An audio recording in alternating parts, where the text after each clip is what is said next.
Donc Agnès Toen de la DRAF Bourgogne-Franche-Comté. Donc moi je suis chargée de mission agriculture bio et environnement. Je vais vous présenter dans la politique globale, donc le projet agroécologique du ministère de l'Agriculture, 2 dispositifs qui sont bien sûr, donc on en parlait des outils, hein. Je ne vais pas vous présenter la solution à la problématique de la qualité de l'eau, mais bien des outils. Sachant que sur les 2 sujets que je vais vous présenter, tu parlais Marie de personnes ressources, donc moi je ne suis pas directement la personne ressource au sein de la DRAF sur ces sujets, donc là je vais vous présenter les principes, et voilà, pour plus, si vous avez des questions supplémentaires, je vous invite à aller réellement lire les appels à projets dans lesquels vous trouverez les personnes contacts à la DRAF, mais je vais quand même vous en parler, hein, là-dessus, il n'y a pas de problème. Donc,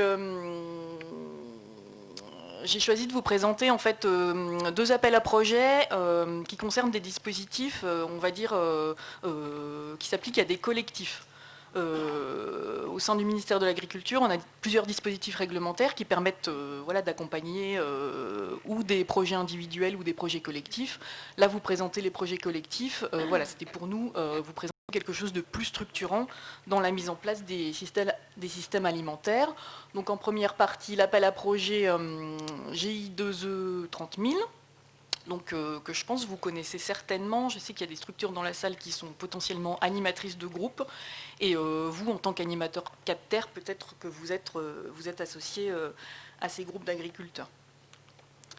Donc le contexte, c'est le plan Ecophyto, le premier en 2008, qui affichait un objectif assez voilà, ambitieux de réduction des phytos, donc qui allait de réduire de 50% l'utilisation dans un délai de 10 ans.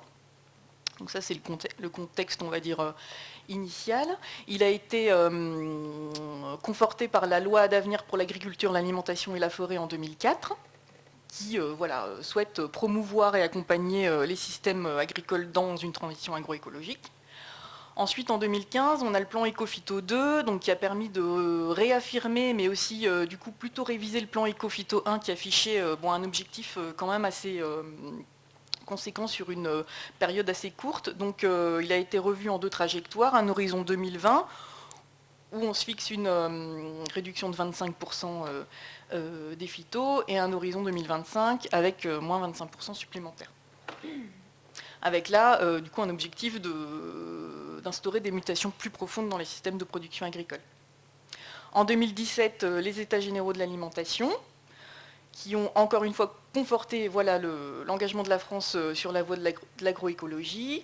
Et puis ce fameux plan Ecophyto de 2015, révisé en 2020, qui donne un plan Ecophyto 2+, voilà, qui renforce le plan Ecophyto 2 et qui intègre notamment aussi le plan de sortie du glyphosate. Donc ça, c'est le contexte, on va dire, réglementaire, législatif français.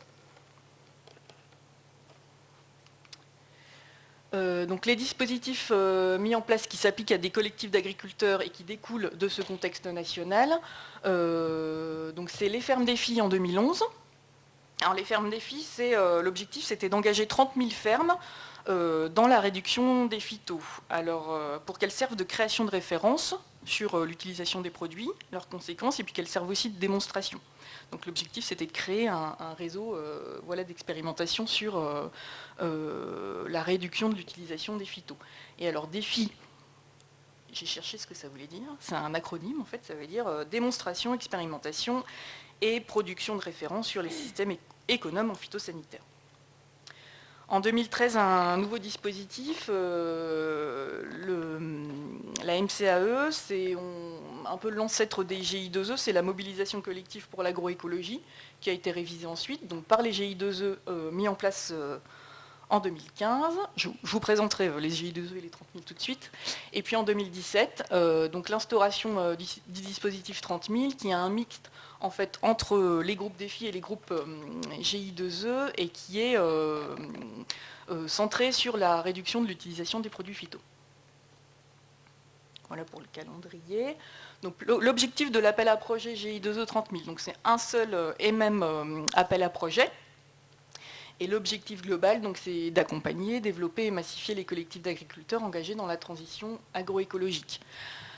Alors, pourquoi les collectifs? Parce que, je pense qu'on en a parlé déjà suffisamment ce matin, c'est que la force collective, voilà, le groupe est plus moteur et force pour proposer et mettre en place des évolutions que l'échelle individuelle. Voilà pourquoi le ministère, du coup, renforce les financements attribués à des collectifs.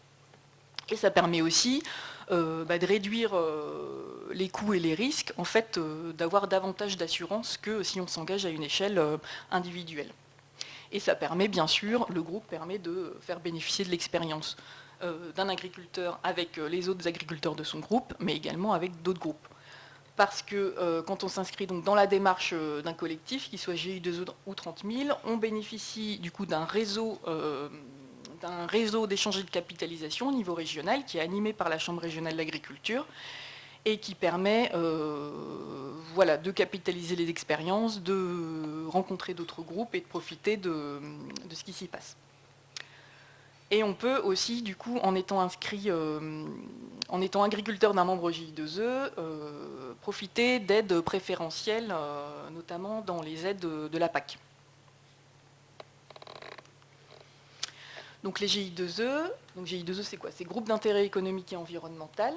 Donc c'est des collectifs d'agriculteurs qui peuvent associer d'autres partenaires, dans la majorité c'est ce qu'ils font, et qui s'engagent donc dans un projet pluriannuel qui sera financé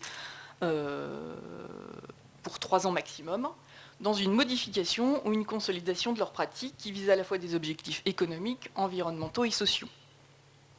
Donc on est sur une notion d'agroécologie au sens large. Le GI2E, il n'a pas pour objectif uniquement de s'inscrire dans la réduction des produits phytosanitaires, mais plutôt de s'engager dans l'agroécologie plus largement. Alors ce qu'il faut retenir dans l'intérêt de ces collectifs GI2E, c'est la démarche ascendante, c'est-à-dire qu'on n'impose pas l'obtention de résultats à un groupe, mais bien sûr c'est eux qui le décident, accompagnés d'une structure animatrice et d'autres partenaires. Et donc, je le disais, oui, ils peuvent bénéficier de financement pour l'animation du projet. Donc, le financement, c'est des crédits de la DRAF qui iraient ou directement au GI2E, au groupe d'agriculteurs, ou à la structure animatrice. Oui. Ensuite, les groupes 30 000, donc c'est également des collectifs d'agriculteurs qui s'engagent à mettre en place des changements de pratiques. Donc pas comme les GI2E, également de la consolidation, mais là on est bien dans des changements de pratiques, dans une démarche centrée sur la réduction de l'utilisation des produits phyto. Donc là on est un peu sur le même principe, c'est-à-dire qu'on part bien d'une démarche ascendante, donc c'est les agriculteurs inscrits dans le groupe qui définissent leurs objectifs et les moyens pour y arriver, avec l'aide toujours d'une structure animatrice. Et là les crédits, donc c'est des crédits des agences de l'eau qui permettent également de financer la mise en place du plan d'action et les actions pour 3 ans maximum, sachant que les financements là iront uniquement à l'animateur du groupe.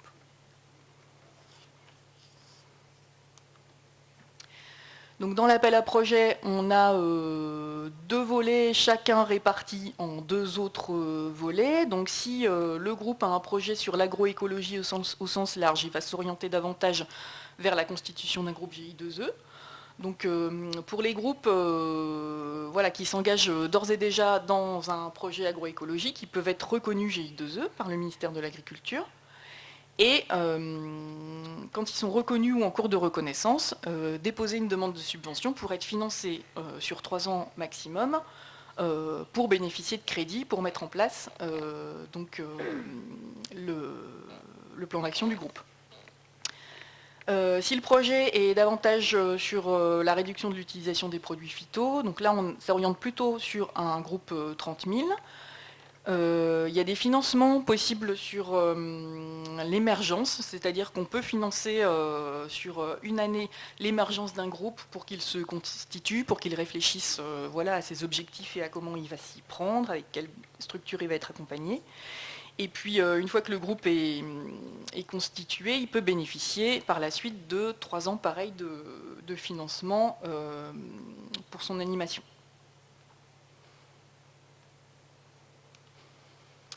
Voilà, alors la situation en Bourgogne-Franche-Comté, oui. Donc il y a aujourd'hui, donc depuis 2017, donc 63 GI2E. Alors c'est un dispositif qui marche plutôt bien. La Bourgogne-Franche-Comté, elle est la 3e région de France en nombre de GI2E constitués. Il y en a 53 qui sont actifs. Alors les non actifs, c'est ou ceux qui ont arrêté et qui n'ont pas poursuivi les actions, ou qui sont arrivés au-delà des 3 ans de financement et qui n'ont pas redéposé une nouvelle demande de financement pour 3 ans supplémentaires. Et on a 26 groupes 30 000, dont 23 qui sont actifs. Donc là, vous avez sur la droite, c'est une copie d'écran de la carte interactive des collectifs, donc, qui est sur le site internet. Je vous montrerai le lien tout de suite après. Et pour vous donner un ordre d'idée des financements apportés, donc, vous les avez sous les yeux. Donc pour les GI2E depuis 2016, c'est 1,6 million d'euros, donc de crédit du ministère de l'Agriculture, qui représente 55 dossiers financés, sachant qu'on peut avoir un GI2E financé 2 fois s'il redemande une subvention de financement sur 3 ans. Et pour les 30 000, 804 000 euros, donc des crédits des agences de l'eau depuis 2007. Du coup, pour en savoir plus, donc, vous avez l'appel à projet. Donc il y a un appel à projet par an qui sort au printemps avec une remise des dossiers attendus pour le mois de juin. Sachant que l'appel à projet, il reste constamment sur le site de la DRAF pour pouvoir aller le consulter. Vous y trouverez également les personnes de la DRAF à contacter pour toute question. 5 minutes. Et l'annuaire des collectifs dont je parlais juste avant, voilà, vous avez l'adresse et vous y retrouvez donc l'intégralité de l'annuaire des collectifs, qui soit groupe Défi, groupe 30 000, groupe GI2E, depuis le début en Bourgogne-Franche-Comté. Il a été mis à jour là, avec le dernier appel à projet de 2020. Donc je vous invite à aller voir ces 2 liens suivants. Vous pourrez y trouver du coup des collectifs sur vos territoires vers lesquels vous vous orientez si vous avez éventuellement des questions. Vous pourrez aller voir aussi les sujets sur lesquels ils travaillent. Ensuite, je voulais vous présenter l'appel à projet PAT. Alors, on en a déjà un peu parlé, hein, des projets alimentaires territoriaux ce matin. Voilà, qu'est-ce que c'est? Donc, c'est un projet qui permet d'élaborer de manière concertée. Donc là, on est encore sur la notion de collectif. Une stratégie opérationnelle sur un territoire pour mettre en place du coup un projet alimentaire intégrateur et structurant. Donc là, bien sûr, on revient sur la notion de diagnostic qui est demandé, le diagnostic partagé. Alors je sais que cet après-midi, il y a la présentation d'un PAT, le PAT de Lons-le-Saunier, je crois, c'est vous. Donc on pourra vous demander du coup si voilà, ce que vous avez fait du diagnostic, enfin voilà, quelle est-elle, à quoi il vous a servi par la suite, si vous vous en êtes inspiré. Enfin, je sais qu'on vous posera la question.